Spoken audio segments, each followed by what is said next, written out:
Afternoon বন্ধুরা, এখন 12:30 বাজে। এই সময় প্রত্যেকদিন রান্না করেই থাকি, এখনও রান্নাই করছি।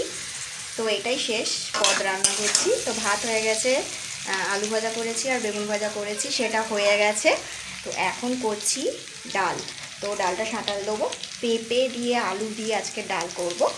তো অনেকদিন পর পেঁপে ডাল খাওয়া হয়নি, তো সেজন্য আজকে পেঁপে ডাল করব। তো এই দেখো, জিরে শুকনো লঙ্কা ফোড়ন দিয়ে পেঁপে আর আলুটাকে মশলা দিয়ে ভালো করে ভেজে নিচ্ছি। ভাজা হয়ে গেছে। আর এই যে এটা হচ্ছে মুসুর ডাল। তো মুসুর ডালটা এটা দিয়ে দিলাম।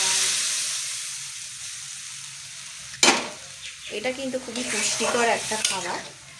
এটা ছোট থেকে বড় সবারই খেলে খুবই উপকারী হবে। এই দেখ, অনেকটা লাউ ডালের মতোই খেতে লাগবে, কিন্তু বেশ ভালো লাগে আমার এই রকম টাইপের ডাল, কিন্তু খেতে খুব ভালো লাগে। পেঁপে আলুর ডাল, লাউ ডাল, কুমড়ো ডাল, ঝিঙে ডাল, এগুলো কিন্তু ভীষণই ভালো লাগে খেতে। আর আজকে যেটা করলাম সেটা হচ্ছে পেঁপে আলুর ডাল। তো চলো, টাটা।